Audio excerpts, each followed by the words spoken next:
цусд сувг үзүүлж бай.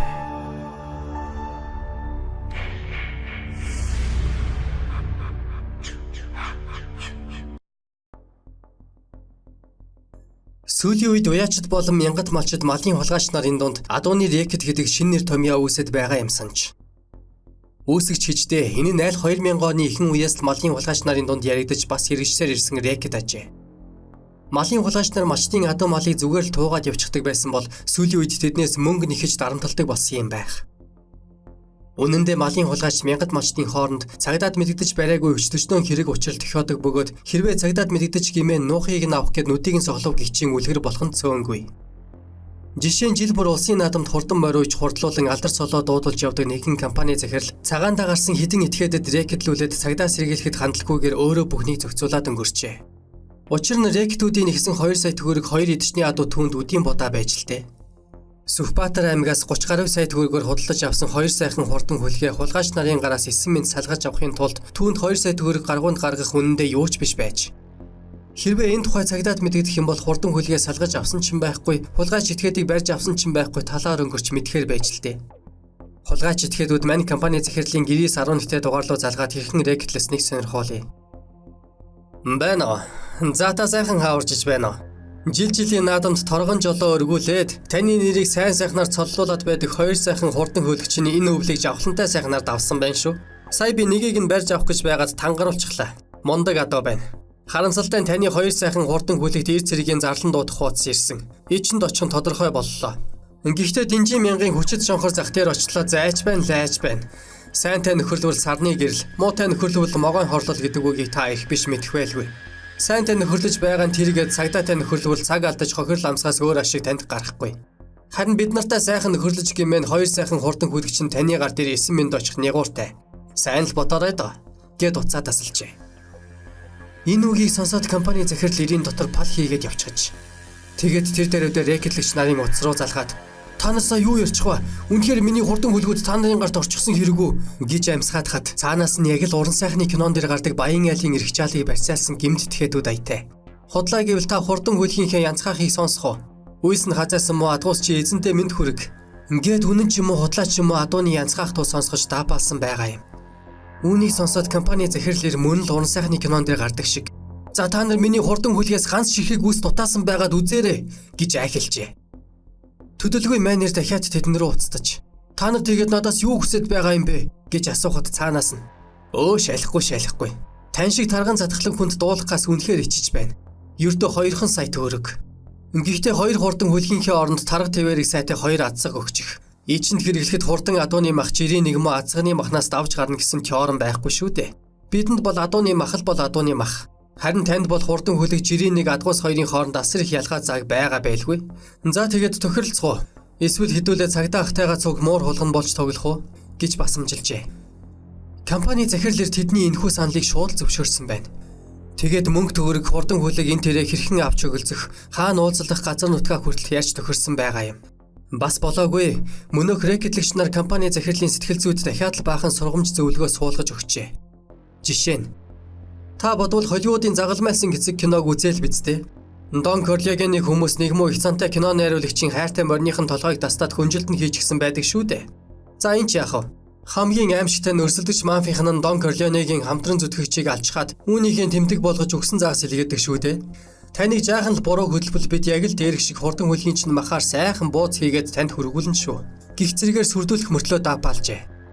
Компани захирлч тэдний энэ сүрдүүлгийг боддоор нүүрлэж мэднэ гэж айгаад детектив киноны эрэлхий цагдаа нарын дүр итгэснээс бодит нөхцөл байдлыг ухаалгаар хүлээж авсан нь дээр гэж тооцоолсон байна.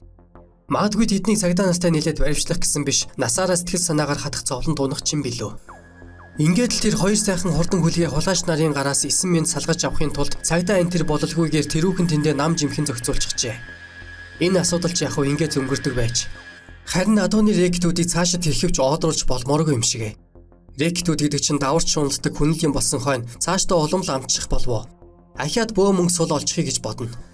2 хар хэрэг нэгнийхээ харыг гайхав гэчээр банк дээрэмддэг барууны орны тонуулчид баян айлын хүүхэд барьцаалж мөнгө олдог этгээдүүдийг арчаагаа алдсан залхуучууд гэж ад үздэг юм гисэн.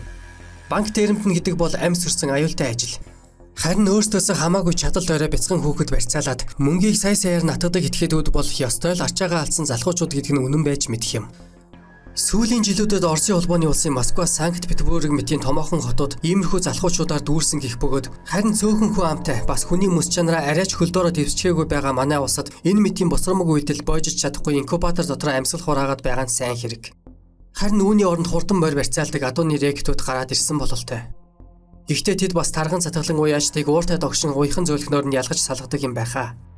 Жишээ нь тэд үлзэд хороололд өөрийн эзэмшлээ тогтоочход байгаа дамбын хишгээ мэтийн аатай цуудын атман гэрийн хурдан хөлгийг барьцаалах нь байтугай хялазж харагч тэнхэлгүй холуур тойроод явчихдаг юм байх. Хэрвээ дамбын хишгээгийн хурдан хөлгийг барьцаалаад мөнгө нэхэж гэмээн майнер цагдаа энтер гэж новшралгүйгээр мөнөөх рекетлэгч этгээдүүд дээр эрүүгийн баахан нөхдийг дагуулж очиод газар дээр нь үнсэн товрог болгох байлгүй. Үүнээс гадна алдсан малын зар гэж нь малын хулгайч нарыг ихэд өөгшүүлээд байгаа ажээ. Зарим хүн баячуудын хурдан хөлгийг барьцаалдаг явдал байгаа нь үнэн. Гэхдээ үүнээс илүүтэйгээр баячуудын алдсан малын сургийг гаргах, улмаар олж өгөх нэрэлээр их хэмжээний мөнгө босгодог хүмүүс бий болчихлоо гэд ганц нэг учир явдлыг хүүрнэсэн юм. Монголын радиогоор 7 хоног тутамд алдсан малын зар гэж явдаг. Харин энэхүү зарыг баячуудын малыг олж өгдөг бизнес эрхлэхээр шийдсэн хүмүүс чих тайван сонсдог юм байх. Зарим нь бүр тэрхүү зарыг тодорхой болгохын тулд диктофонд бичээд авчдаг аж. Одоогоос хэдэн жилийн өмнө 10 алдын аргамжаач ирээд явхад үзүүр нь газар хүрэхгүй намисталж оролдог удам мөгшлийн хөлөг сайн морийг алдсан нэгэн нудраган ир радиогоор миний морийг олж өгсөн хүнийг 3 мориор шагнана, сураг дуулгасан хүнийг 200,000 төгрөг алд зинхэр хадгаар урамшуулна гэж ханхалтсан юм байхаа. Энэ явдлаас хойш хурдан хөлгийг минь олж өгсөн, эсвэл сураг дуулгасан хүнийг шагнана гэх мэтийн зар салхаа байсан байна. Энэ нь зарим хүнд ёстой л нөгөө эс зоригийн хэргийг илрүүлэхэд нөлөөлөх чухал мэдээ өгсөн хүнийг 500 сая төгрөгөөр шагнана гэсэнтэй адилхан сонсогдсон юм байх. Тиймээс зарим осгоотой хүн баячуудын хурдан жороо мордыг битүүхэн ажиглаж явдаг болжээ. Хийх юм олж чадсан хөдөөний зарим эрчүүд ч тэр адууг нь олоод өчгөл овоо хитэн бор юм тоншчих юм байна. Дими байхаар мордий хай айл амтнаас сургалий байц. Ингээд л томхон бооцоотой шагналын ирэлт мордцоожээ. Олны хүч боломгүй далай хойно зарим нэг алдагдсан адуу азрагаараа хурдан жороо морд өнгө зүсээрээ гарч ирж бай шагналж эцэндээ очиж эхэлснээр алдсан малын зар гэж нэг ёсондоо уяачдын баячуудын зар болж хувирчээ. Жишээ нэг нудраган баян сураг дуулгасан хүнийг 200,000 төгрөгөөр шагнана гэсэн байвал хурдан морийг хулгайч нарт тавиад туужсан уяачир түүнээс илүү биелүүжүү болохоо харуулахын тулд 300-аас 500,000 төгрөг амлах жишээтэй. Тэрч байтугай 5 хаантай гэр мотоцикл эдэчний үхрээр шагнана гэсэн зарч явдаг болж. Харин энэ бүхний чихээд өчтөл сонссон малын хулгайч нар зүгээр гараа өвхөд суухыг хүссэнгүй. Тэгээд хөдөөгийн уул талаад ёстой л соёлыг тарих шиг болжээ. Тэрхүү тарих гээд байгаа соёл нь толгой өвтгөөд байх хэцүү ажил биш. Эхлээд нэг баяны хурдан жороо морч юм уу азраг адуу сэмхэн туугаад найдвартай газарт буюу өмнө нь ярилцаж тохирсон нэг ядруу малчны хотонд авчирна. Тэр ядруу малч нь олны нүднээс далтхан хариулж тордно. Энэ хооронд малын хулгайч нар Монголын радиогийн буянт мал нэвтрүүлгийг чагнаад хэвтчих жишээтэй. Ялангуяа алдсан малын зар явах үед яг л амьсгал хурааж буй хүнийг сахиж буй айтай хав ойрынхоо хүмүүст чичгэж дохио өгөөд чихэндээ радио наагаад намжин болно. Нөгөө баян нэр олсон сураг дуулгасан хүнд хичнээн янчааны шагнал амлах нь вэ гэдгийг чи тавин чагнана. Хэрвээ таадайхан мэдээ сонсч гэмээн суулаанаас байр хожсон сохор астан айтайл болчихлоо гэд хашгирч босч ирэх бөгөөд юу юугүй хамаагүй хөдөлж гинтэхгүйгээ бас гадарлана. Эхлээд нэг нь очиж найдвартай сураг дуулгаад амссан мөнгийг нь авахар болно. Үүний дараа танай мал шуурганд уруудаад эзэнгүй явсныг бид Монгол хүний сайхан сэтгэлийн үүднээс хажуудаа авч хариулж маллаж байгаа гэж шууд хэлэх буюу эсвэл тийм зүсмийн адуу малыг шуурганд уруудаж явахт нь бид тогтоож авлаа. Эзэн яаралтай ярьж авно гэсэн зарыг радиод өгнө. Ингээд л подкаст мөнгөтэй болчихно тэр. Баячуудын ганц нэг адуу хүнсний зах дээр махалж зараад хизээ цагдаад баригдах болдоо гэж бэмбэгнэж суухын оронд харин ч бүр бусдын малыг олж өгсөн буянтай хүн болж хувирах жишээтэй. Иймэрхүү бизнес зөвхөн өнөөдөр бий болчиход байгаа хэрэг биш. Аль 2000 оноос эхэлсэн ажээ. Одоогоос хэдэн жилийн өмнө Хинтээ аймгийн гал шар удмын аймаг сумын наадамд 6 удаа төрүүлсэн хурдан морийг алдсан нэгэр 600,000 төгрөг амлан байж морио 9,000 олж авчээ. Сүүлийн жилүүдэд энэ мэтийн бизнес улам л нарийн зохион байгуулалттай болж зүгээр сууж байгаад мөнгө тоншчих санаатай явдаг олон ч хүнийг ажилтай болгосон юм байх. Жишээ нэг нь баячуудын хурдан хөлгийг хулруулдаг бол нөгөө нь цааш нь хүргэх улаач болдог. Нэг нь адгуулж хариулдаг гэмгүй томоотой малчин болж бас нэг нь баян эрд сураг дуулгадаг мэдээж болох жишээтэй. Ийм олон хүн оролцдог болохоор баячуудад сэрэмж авахулна гэж байхгүй. Харин энэ бүхнийг ганц хүн зохион байгуулах юм бол орхноо баригдана. Өөрөө морь голруулад түүнийг адгуулж хариулаад эцэст нь эзэнт нь сураг дуулгана гэдэг дэндүү осолтой. Адаглаад л түүнийг морь голруулж явахыг хэн нэгэн харчихсан байлаа гэж бодъё. Хэд хоногийн дараа эзэнт нь сураг дуулгах үед Өө чи өөрөө тэр морийг туугаад явж байсан шүү дээ гэх юм бол тэгээд л дуусаа. Тэрч байтугай зарим хулгайч хулгайд алдсан хурдан мордыг худлаа өнө мэргэлж өгдөг үзмэрч төлөгч нартай хүртэл хамтран ажиллаж байсан баримт бий. Өөрийгөө лут үзмэрч гээд олонд таниулчихсан төвчгнүүрээр "За таны морийг хаана байгаа яаж олж авахыг алган дээр хараад өгье" гэх жишээтэй. Мэдээж юм чухал мэргийг доор хаяад 20-30 мянган төгрөгөөр мэргэлнэ.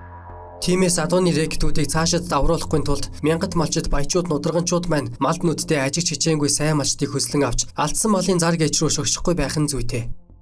Тэгсэн цагт зараар амьдардаг малын хулгайч нарын босромог үйлдэл аяндаа явааргүй болж тэд жадууны рекет гэдэг аятайхан нэр томьёоныхоо өмнө гараа өргөд хилээ гаргаад бууж өгөх нь буй зай.